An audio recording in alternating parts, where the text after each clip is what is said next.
Мынаны қара досым. 147 подписчик бар. Шортсқа популярный видеороликқа кірсек, бізде 5 миллион қаралым жинаған мынандай видеороликтер.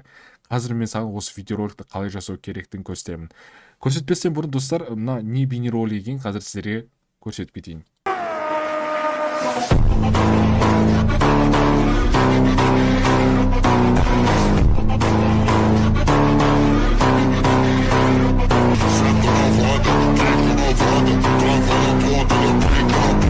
Мынандай фотолар маған прям өтті. Бұны негізі Midjourney деген нейросетпен істеген. Қазір біз басқа нейросетпен көретін боламыз, бірақ та тура осындай шығады деп айтпаймын, бірақ ұқсас болады. Мен уже бір видеоролик жасап қойдым. Қазір сіздерге оның результатын бірден көрсетемін, және де екінші видеороликті сізбен мен болып бірге жасайтын боламыз.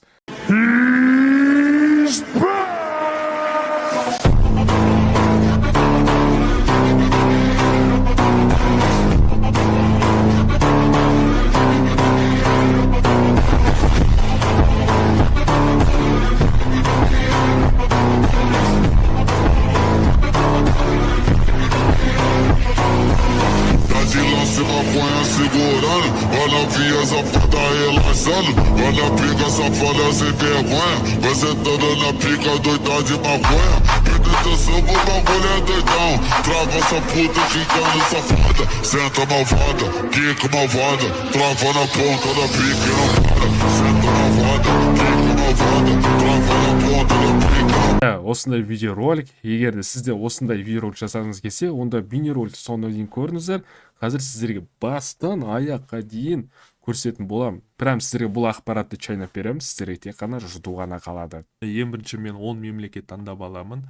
Ол мемлекеттің мынандай смайлылар бар, осылардың арасында іріктеп аламын өзіме керектілер. Мысалы, мына 10 мемлекет дайындап қойдым. Ендігі сәтте мен бұл жақта переводчикқа кіремін. И және де бұны қазір мен озвучка ретінде жазамын, яғни дайындап тексті дайындап аламын. Яғни переводчикқа кірем, озвучка деген басамын. Аргентина, Қазақстан, США, Италия, Нидерланды, Кыргызстан, Норвегия, Ямайка, Испания, Португалия. Бүтірмен мұны шығарып берді.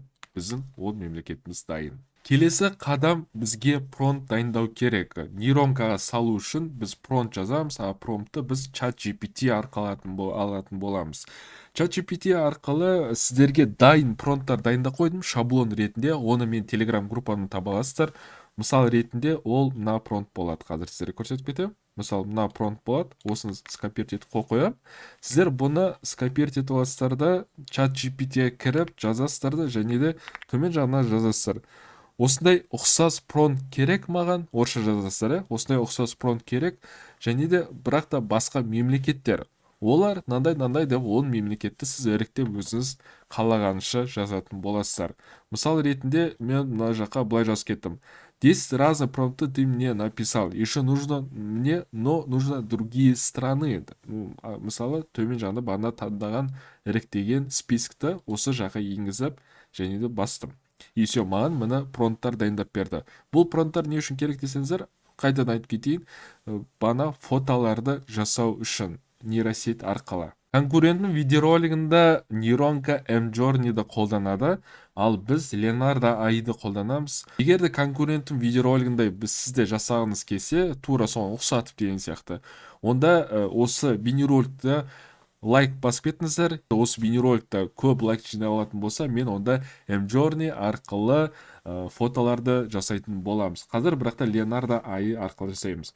Сілтемесі осы бейнероликтің описаниясында тұр. Регистрацияны өту үшін почта керек. Почтаны біз временный почтаны қолданатын боламыз. Мысалы, мына жақта TempMail'ды қолдансаңыздар болады.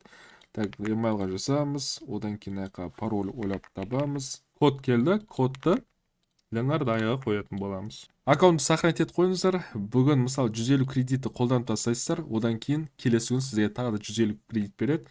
Оны келесі күні тағы да қолдансаңыздар болады. Енді кіргеннен кейін мына жақта ең бірінші бізге мод Phoenix 1.0 деген керек. Міндетті түрде осыны таңдайсыздар. Одан кейін төмен жақта тағы настройкасы, мына жақта вертикальный версия бізге керек. Өйткені біз шортс видеоролик жасаймыз, сондықтан мына 2:3 дегенді таңдайсыздар. Болды, қалған настройка тиіспей қойыңыздар. Енді мына жаққа бізге фронтты қою керек, а фронтты біз білесіздер, баны жасап дайындап қойғанбыз. Мысал ретінде Аргентина. 24 кредит бізде алады каждый фотоға, и біз барынша жасайтын боламыз. Яғни достар, бір аккаунттан сіз 6 фото жасай алады екенсіз тегін. Енді екінші қалған фотоларды біз қазір новый аккаунт ашып, сол жақтан жүктеп алатын боламыз. Енді қазір результатты көрейік, қандай результат шыққанын. Аргентинанікі біздікі как-то мультяшный болып қалды, бізге реалистичный керек, сондықтан бұны өткізіп жібереміз. Қазақстанды көрейік. Мына Қазақстанда мысалы мынау жарамды және мынау жарамды болып тұр. Қайсы бізге көбірек ұнап тұр? Ну, давайте мынаны жүктеп алатын боламыз. Одан кейін так США бізде, США қайсы бізге қызықтырақ. Мынау десек болады. Одан кейін кеттік. Так, бізде бұл Италия екен. Италияда қайсы бізге қызықтырақ болып тұр? Ну, давайте мынаны жүктеп алайық. Нидерландия мынау қызық болып тұр маған. Қырғызстан Қазақстанға ұқсап тұр. Негізі, иә? Жарайды, мынаны жүктеп алайық. Получается, бізде Аргентина списктен алынды, ал қалғандары нормально вроде. Енді Леонардо Аиды қайтан басамыз. Мына жақта мына кнопканы басып, мына аккаунттан шығып кетеміз. Временный почтаға кіреміз. Мына жақта удалить деген басамын. Удалить адрес, и бізге жаңа адрес береді. Қазір бізге жаңа почта берілді. Копировать етіп аламын. И жаңа регистрация жасайтын боламыз.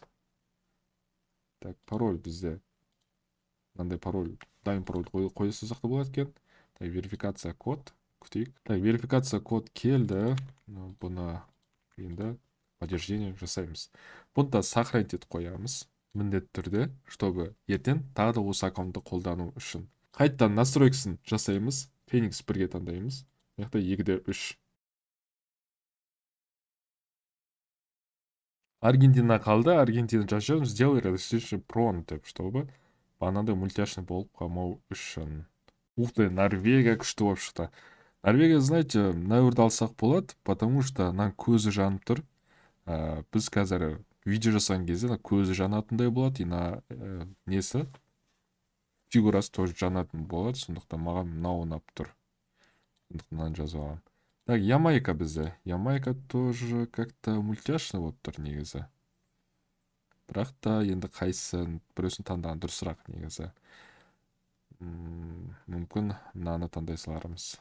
Мынау бізде Испания. Так, Испания қайсы кішкене қызықтырақ бізге. Ну, давайте мынаны жүктейік. Кішкене реалистично осы. Португалия. Мынаны жүктейік.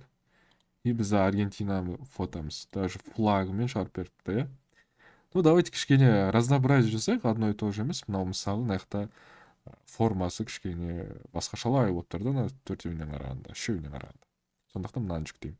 Енді 10 фото дайын. Енді бұның бәрін бізге видеоролик жасау керек. Видеоролик жасау үшін бізге нейронка Kling Eye көмектесетін болады. Бұл жақта сізге бір кеңесім, платный подписка сатып алыңыздар. Құнына келсек, платный подписка бір айға 3000 немесе 4000 теңге тұрады. Соны енді доллар ретінде, доллар ойналмалы, сондықтан 3000-4000 аралықта төлейсіздер. Бірақ та оны кейін ақтап алатын боласыздар сол ақшаны. Kling Eye'ға өтеміз. Image to video деген вкладканы ашамыз. Настройкасына келсек, Kling Eye 1:6 болу керек, ол міндетті түрде. Мод бізде стандарт мод видео, одан кейін 5 секунд қойыңыздар, и вертикальный видео, шорт видео ролик, и бірақ фото шығаратындай алып жаса қойыңыздар. Одан кейін мына жаққа бана фотоларды қойып шығамыз. Және бұған промпт жазу керек. Промптты қалай жазамыз? Тоже мына жерде переводчик қолданамыз. Промпттан мысалы не керек, мына видео фотода бізге не істеу керек мынау. Ну, примерно былай жазамыз. Человек смотрит на зрителей. Все, бот осылай жазса, пока что. Кеттік, мысалы, бастық. Все, бірінші видеомыз обработка жасап жатыр, яғни 3 минутта бітеді, 3 минутта бізге дайын болады. Оған дейін біз келесі фотоларды жасай берсек болады. Мысалы, Қазақстандікі кетті. Қазақстан фотосын бір көріп аламыз, бұл жақта не керек? Ну, ар жақта киіз үйлер тұр, тау тұр. Просто бұл жақ тоже ешқандай керек емес деп ойлаймын, просто бүйтіп жазамыз. Человек смотрит на нас, плавно движется все это. Ну, мені переводчик түсінбеді ма, но примерно осылай жазамыз да, яқа промптқа қоямыз да, generate деген басамыз. Кетіп біздің келесі видеоролик уже тоже жасалып жатыр. Келесі фотомыз қызықтырақ. Мына жақта көзі жану керек, ар жағында Аляска мет, сол бүйтіп көрсетіп тұру керек. Ең аяқта значогы тоже жанып тұру керек. Соны қазір мен пронтта айтатын боламын. Немесе сіздер бұны печать етіп ақ жасаңыздар болады, бірақ та пронтты міндетті түрде ағылшынша қою керексіздер. Человек смотрит на нас, у него глаза горят синим светом, сзади фон Аляска движется, и у него значок буква S тоже горят. Ну, горят, свистят, это... Дұрыс айттым ба, айтпадым ба, может, мынау қазір түзеп жібереді. На нас смотрит человек, его глаза светятся синим светом, позади него движется фон Аляски, и его значок буква S также светится. Ну, мен горят дедім, негізі светится екен, ладно. Так, мына қоямын фронтқа и generate деген түймені басамын. Бүкіл фотоларды жылдам ретінде қазір жасап шығатын боламын.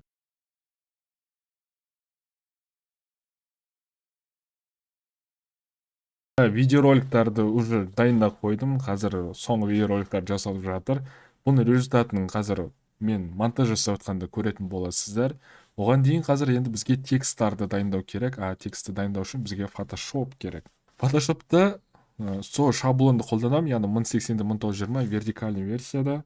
И кеттік тексті уже жазатын боламыз тоже бұл жерде. Мысалы ретінде Аргентина, бірінші мысалы. Аргентина деймін, бұны кішірейтемін. Одан кейін мына жақта выполнить обводку примерно 5-6 болады. 6 деп қоямыз. Онды удалить етсек. И қасына бізге флаг керек. Флагты біз уже дайындап қойғанбыз мына. Осы флагтың бәрін Photoshop'a енгіземіз қазір. Бәрін окей деп басасыз. Все, бәрін қойдық. Енді анан выделить етіп аламын да бәрін. И бір размерді қазір кішірейтіп қоямын қасына. Все, Аргентина бізде бірінші. Сохранить етемін. Бірінші форматта. Мысалы, осыны сохранить ете берейік. Осылай қойып. Окей. Осылай достар, қазір мен жасап шығатын боламын. Тоже жылдам ретінде.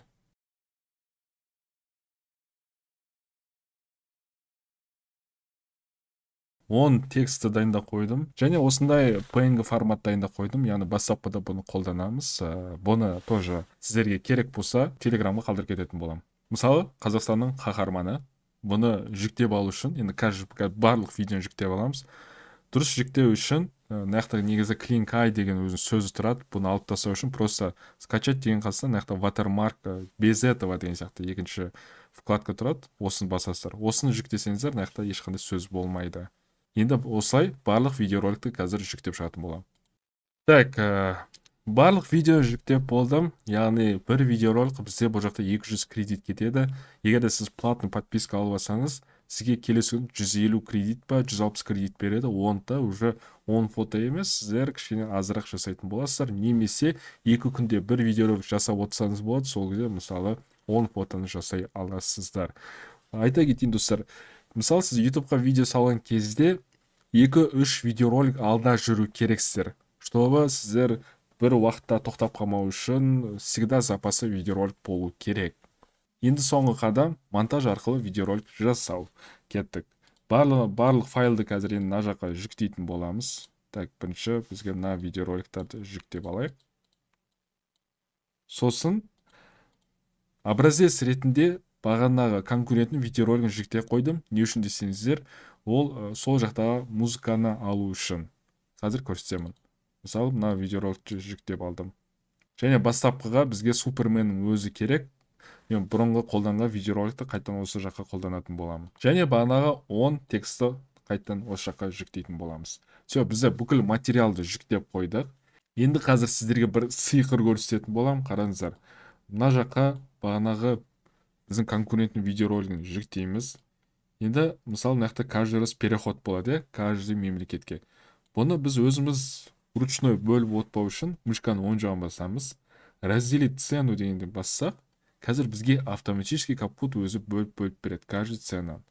Бұны қараңыздар. Келесі переходта мынақта өзі бөліп берді. Енді бұның бізге тек қана аудиосы керек. Сол үшін бізге извлечь звук деген басып, видеоны удалить етсеміз. Болды. Бізде звук дайын тұр, бөлінген болды. Енді өзіміздің видеоролигімізді жасауға кірісеміз. Бірінші обложка ретінде Суперменнің өзін қоямыз. И мынаны тура мына сызықпен қоямыз. Одан кейін кеттік, мысалы. Ең бірінші қызықтыларын қою керекпіз, чтобы вау дейтіндей. Аха, мынау болады, мысалы достар, мынау болады. Осы болады. Все, достар, бәрін қолдандық. Енді мына артығын удалить тастаймыз. Ендігі сәтте бізге переход керек. Переход мен мысалы мына жақта тегін түрде тоже қолданамыз. Вытягивание деген переход бар. Осыны осы жаққа каждый ценаның ортасына қойып шығатын боламын.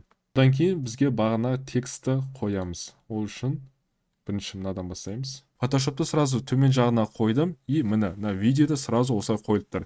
Яғни мен қазір бұны қозғалтып нетпеймін. Просто осылай қоя берем. Мысалы ортада тұр, кетті. Астыға түседі. Одан кетті бізде мысалы мына жақта Норвегия бұл. Бұны қоям. Прям сразу орнына түсе қалды. Өйтіп қазір бәрін қойып шығатын боламын. Все, бұны да жасап қойдық. Енді соңғы штрих қалды. Қандай десеңіздер, авторский праваны қорғау үшін YouTube'дағы псевдонимімізді мына жаққа жазып кету керексіздер. Ол үшін текст деген бөлімге өтеміз. Мына жақта текстті қоямыз. До конца созамыз. И төмен жаққа бүйтіп қойыңыздар. Атын, өзіңіздің YouTube каналыңызға атын қоясыздар. Мысалы менде осылай. Төмен жағына түссеңіздер, затемнение деген бар. Яғни прям көзге түсетіндей алдар емес, кішкене осылай жасап қоясыздар, чтобы прям көзге түспеу үшін, но текст бар деген сияқты. Болды. Экспорт деген жазамын. 1080-де 60 FPS ретінде сохранить ететін боламын. Екінші видеоролик уже.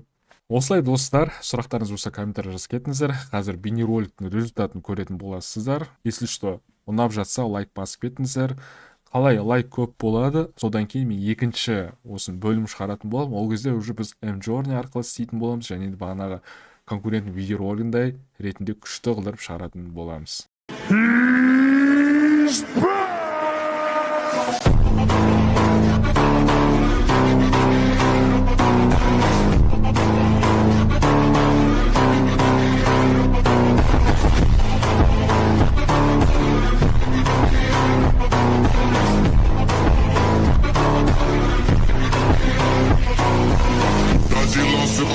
Segurando, olha a via safada relaxando, olha a pica safada sem vergonha, vai sentando na pica doida de maconha, penetração pro bagulho é doidão, trava essa puta quicando safada, senta malvada, quica malvada, trava na ponta da pica e não para, senta malvada, quica malvada, trava na ponta da pica e não para, senta malvada, quica malvada,